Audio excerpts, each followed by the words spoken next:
إذاعة إرنا تأتيكم برامجنا في أيام الاثنين والأربعاء والجمعة من كل أسبوع على نفس هذا التوقيت على الموجة القصيرة بطول 25 متر. كما يمكنكم متابعة بثنا على القمر الصناعي نايل سات على التردد 11678 على الاستقطاب الرأسي. إذاعة إرنا الدولية إذاعة إريترية مستقلة يشرف عليها صحفيون إريتريون مستقلون، ويأتيكم بثها من باريس. مستمعي الكرام، طبتم وطابت أوقاتكم أينما كنتم وحيثما يوصلكم بثنا لهذا اليوم الجمعة الموافق 17 من مايو عام 2024.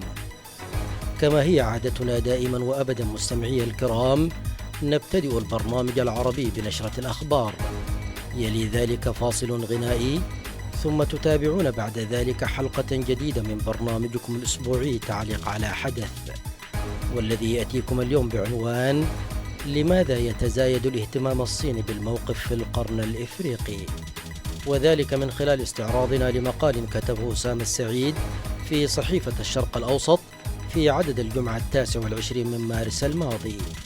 وقتا طيبا نرجوه لكم مستمعي الكرام مع فقرات برامجنا لهذا اليوم.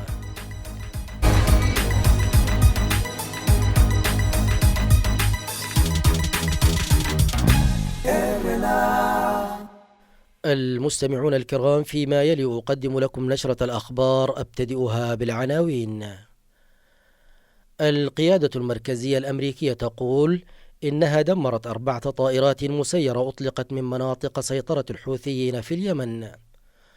برنامج الأغذية العالمي يحذر من وقوع كارثة إنسانية وشيكة في السودان، والمبعوث الأمريكي للسودان يعد بممارسة الضغوط على الطرفين لوقف القتال.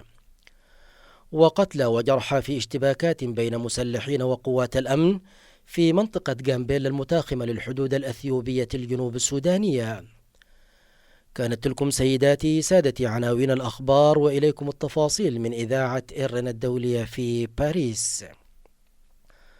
قال الجيش الأمريكي أنه دمر الأربعاء 4 طائرات مسيرة في مناطق خاضعة لسيطرة الحوثيين في اليمن. وأضافت القيادة المركزية الأمريكية في بيان نشرته على منصة إكس أنها قامت بتدمير المسيرات لأنها كانت تمثل تهديدا وشيكا للولايات المتحدة وقوات التحالف والسفن التجارية في المنطقة. وكانت الولايات المتحدة قد أعلنت في وقت سابق على أن عملياتها العسكرية التي تقوم بها في البحر الأحمر هي أكبر عملية عسكرية لها منذ الحرب العالمية الثانية. ونقل صحيفة واشنطن تايمز عن مكتب رئيس أركان العمليات البحرية قوله إن عدد السفن الحربية التي نشرتها أمريكا لعملياتها في البحر الأحمر مماثلة لتلك التي نشرت في الحرب العالمية الثانية.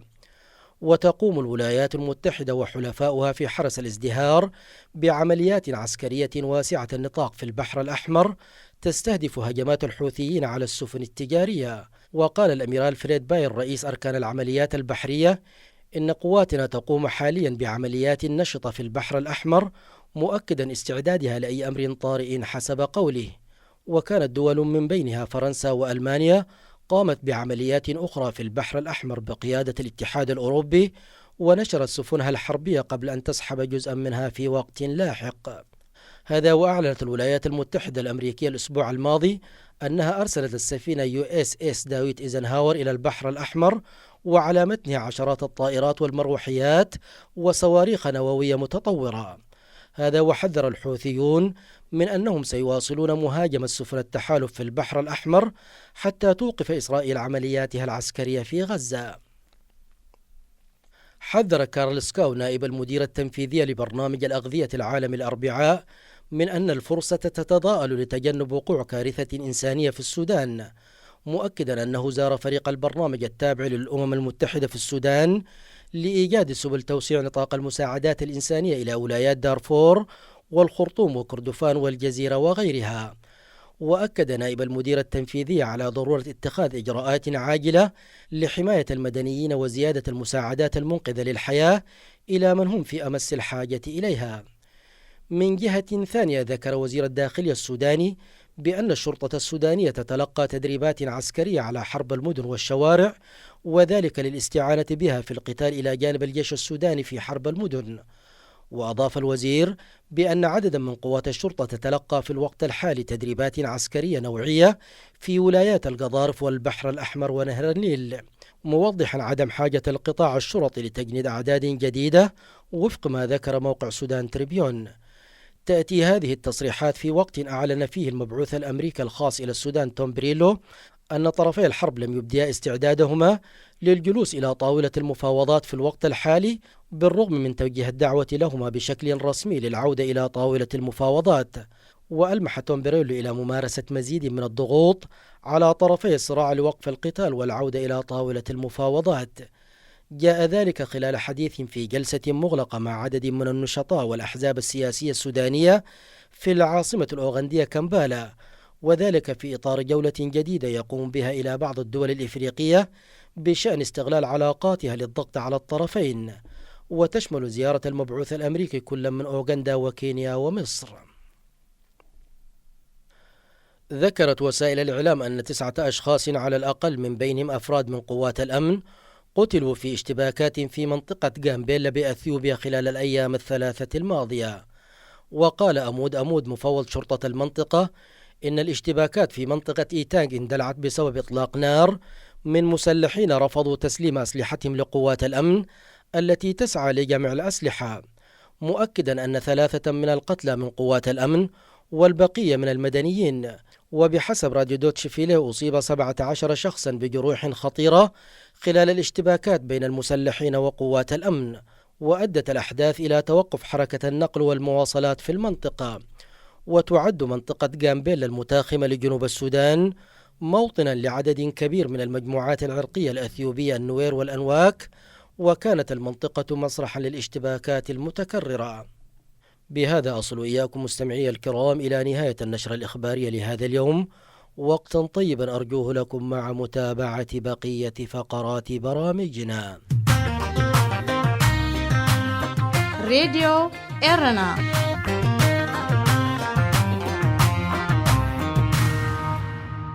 متابعي الكرام، كما نوهنا في بداية البرنامج، تتابعون فيما يلي حلقة جديدة من برنامجكم الأسبوعي تعليق على حدث، والذي يأتيكم اليوم بعنوان لماذا يتزايد الاهتمام الصيني بالموقف في القرن الإفريقي، وذلك من خلال استعراضنا لمقال كتبه أسامة السعيد في صحيفة الشرق الأوسط في عدد الجمعة 29 من مارس الماضي. نتابع سويا.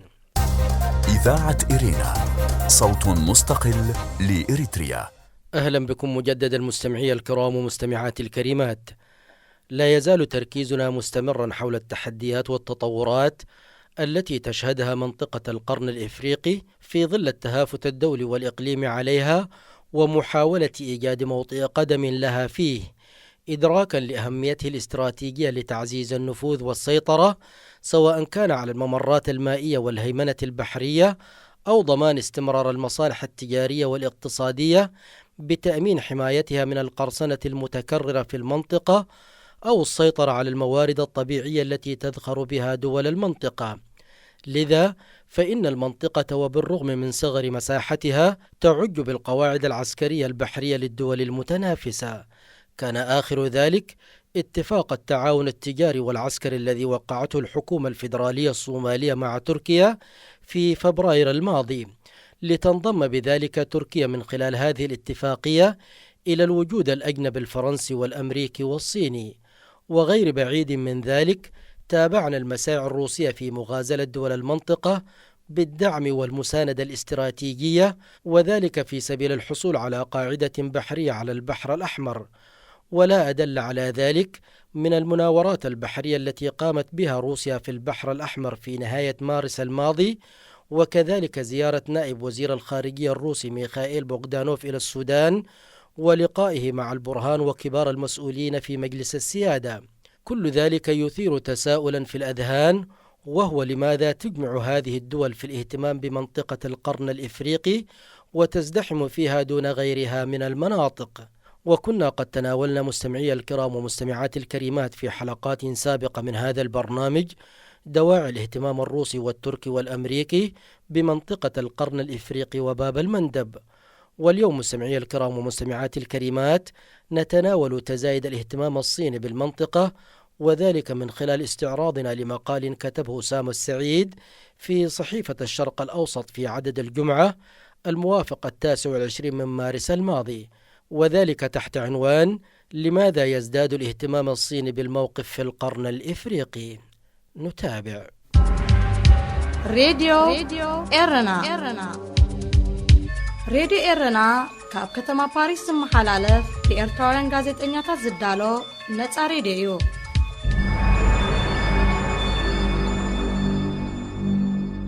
يقول أسامة السعيد: تتخذ الصين خطوات متصاعدة نحو تأكيد حضورها السياسي والاقتصادي والأمن في منطقة القرن الإفريقي التي تحظى بأهمية استراتيجية لدى بكين، وبخاصة في ظل التحديات التي تواجهها المنطقة في أعقاب التوتر الراهن بين أثيوبيا والصومال، وكذلك ارتفاع وتيرة تهديدات الملاحة الدولية في البحر الأحمر جراء استهداف الحوثيين في اليمن سفنا تجارية في منطقة باب المندب على خلفية الحرب في قطاع غزة.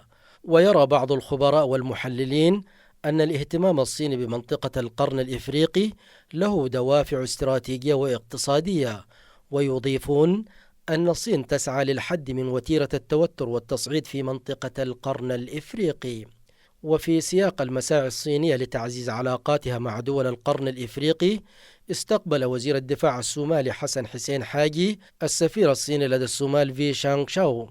وحسب تقرير نشرته وكالة الأنباء الصومالية الرسمية صونا في 22 من مارس الماضي، فقد بحث اللقاء تعزيز التعاون الأمني والدفاعي بين الحكومتين، وتعهد السفير الصيني بمواصلة بلاده دعمها المستمر والمتواصل للصومال على كافة الأصعدة وفق التقرير. فيما أعرب وزير الدفاع الصومالي عن شكره وتقديره للحكومة الصينية على دعمها المستمر للصومال. وكانت الصين قد دعت إلى احترام وحدة أراضي الصومال بعد تجدد التوترات الناجمة عن إبرام اتفاق بحري بين أثيوبيا ومنطقة أرض الصومال الانفصالية مطلع يناير الماضي، تحصل بموجبه أديس أبابا حق إنشاء ميناء وقاعدة عسكرية في مدخل البحر الأحمر، وهو ما رفضته الحكومة الصومالية بشدة، وتعهدت باستخدام كل الوسائل القانونية للتصدي للاتفاق الذي تعده اعتداء وانتهاكا صارخا لسيادتها.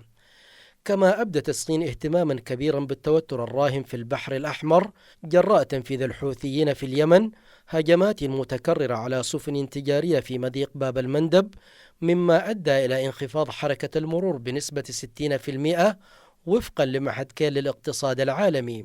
ونتيجة لتلك الهجمات اتجهت شركات الشحن الغربية الكبرى إلى تغيير مسار سفنها حول رأس الرجاء الصالح في إفريقيا، مما يضيف إلى زمن الرحلة ما يصل إلى 14 يوما. فيما قال القائم بأعمال السفارة الصينية لدى اليمن تشاو شينغ إن بلاده تأثرت بعمليات الحوثيين المتصاعدة في البحر الأحمر، مشددا في مؤتمر صحفي عقده بالرياض في شهر فبراير على ضرورة توقف تلك الهجمات ضد السفن التجارية.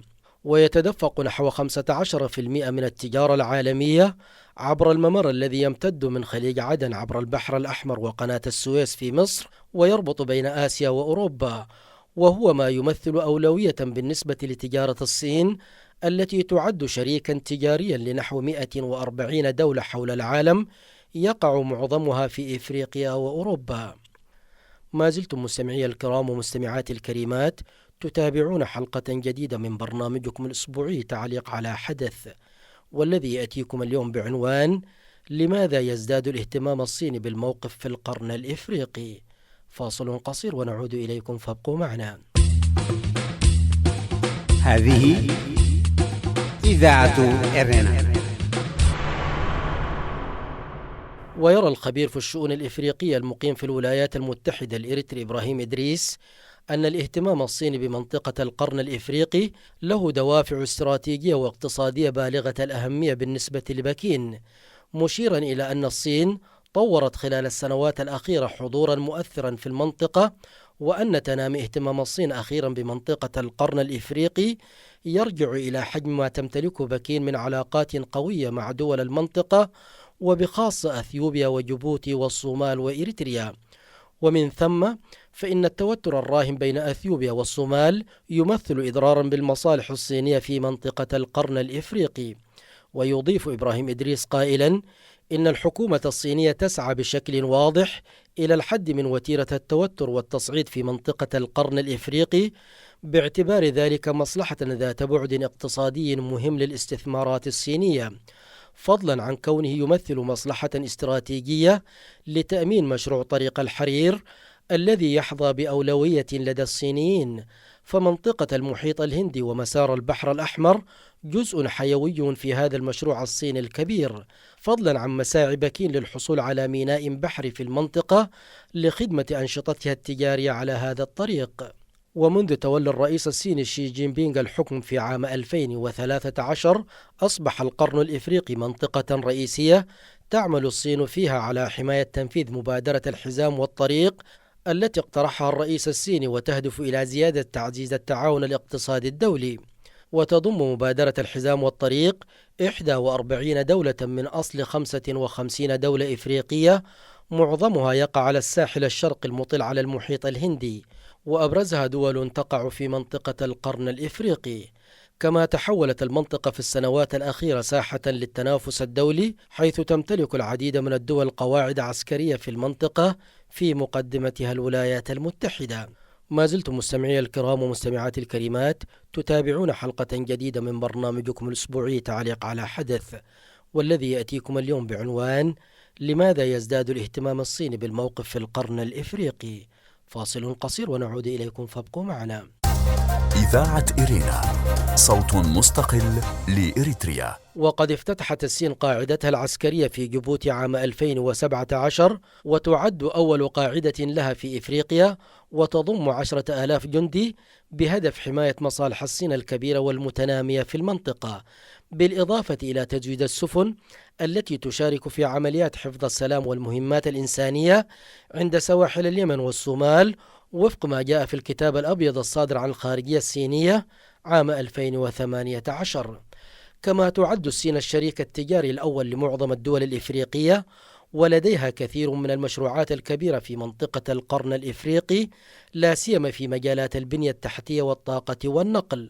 ويذهب أستاذ العلوم السياسية بجامعة زايد في الإمارات الدكتور حمدي عبد الرحمن إلى التأكيد أن الاهتمام الصيني بمنطقة القرن الإفريقي يتجاوز في حقيقة الأمر الاعتبارات الاقتصادية، إذ يشير في إحدى تحليلاته إلى أن الصين تقوم بدور مهم بصفتها قوة عظمى بارزة في المنطقة، حيث تهدف السياسة الصينية إلى إقناع الدول الإفريقية بأن مشاريع البنية التحتية والمساعدة الفنية الخاصة بها تمثل علاقات مربحة للطرفين، مشددا على أن المنطقة بأكملها لها قيمة استراتيجية لا يمكن إنكارها بالنسبة للصينيين.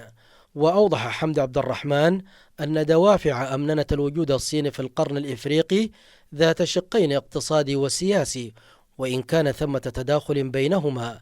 فبالنسبة للصين يعد الوصول إلى الموارد الطبيعية الغنية، الغاز والنفط والمعادن الطبيعية النادرة، أولوية استراتيجية. كما تسعى الصين إلى تغيير علاقات القوى العالمية وتقويض الهيمنة الأمريكية العالمية، ولعل ذلك الأمر يجعل القرن الإفريقي من أهم المناطق في إفريقيا فيما يتعلق بالمناورات العسكرية الصينية تجاه قضايا الجغرافيا السياسية الإقليمية والقطبية العالمية. وخلال السنوات الأخيرة ازداد انخراط الصين في مساعي مواجهة أزمات منطقة القرن الإفريقي، إذ أعلنت وزارة الخارجية الصينية في يناير عام 2022 تعيين مبعوث خاص لتعزيز الاستقرار الدائم والسلام والازدهار في القرن الإفريقي الذي يشهد صراعات إقليمية وحروبا أهلية. كما عرضت الصين في يونيو حزيران من العام 2022 وساطتها لتسوية الخلافات في القرن الإفريقي. انتهى المقال. وبدورنا نقول مستمعي الكرام ومستمعات الكريمات إن الاهتمام الصيني بمنطقة القرن الإفريقي نابع من أهميته القصوى في الحفاظ على مصالحها التجارية والاقتصادية، وضمان انسياب مرور وارداتها وصادراتها إلى القارة الإفريقية، بما يضمن لها القدرة على استمرار تدفق المواد الخام الضرورية لتعزيز القدرة الصناعية والإنتاجية للعملاق الصيني في ظل التوترات التي تشهدها المنطقة بسبب المهددات المختلفة التي ربما إن استفحل أمرها في هذه المنطقة الاستراتيجية تجعل ضمان استمرار المصالح الصينية في محك حقيقي. ولذا كان حتما على الصين أن يزداد اهتمامها بالموقف في القرن الإفريقي أسوة بغيرها من الدول العظمى، وتشاركهم في الزحام بأسطولها لحماية مصالحها الاستراتيجية. وهذا يعود بنا مستمعي الكرام ومستمعاتي الكريمات إلى ما ذكرناه في إحدى حلقات البرنامج السابقة من وجود مخاوف حقيقية تجعل القرن الإفريقي ساحة أو ميدانا لحرب قادمة أو قائمة على تقاطع المصالح بين الدول الكبرى في ظل عدم التوافق والتوتر والنزاع القائم بين دول القرن الإفريقي. هذه إذاعة إرنا. استمعتم فيما مضى سيداتي سادتي إلى حلقة اليوم من برنامج تعليق على حدث. في ختام البرنامج العربي لهذا اليوم أعود وأذكر بعناوين الأخبار. القيادة الأمريكية تقول إنها دمرت 4 طائرات مسيرة أطلقت من مناطق سيطرة الحوثيين في اليمن. برنامج الأغذية العالمي يحذر من وقوع كارثة إنسانية وشيكة في السودان، والمبعوث الأمريكي للسودان يعد بممارسة الضغوط على الطرفين لوقف القتال. وقتلى وجرحى في اشتباكات بين مسلحين وقوات الأمن في منطقة غامبيلا المتاخمة للحدود الأثيوبية الجنوب سودانية. بهذا نصل إياكم مستمعي الكرام إلى ختام البرنامج العربي لهذا اليوم. تقبلوا تحياتي وتحيات الفريق العامل بإذاعة إرنا الدولية في باريس، وحتى نلتقيكم في البرنامج القادم في أمان الله. إذاعة إرنا، صوت مستقل لإريتريا.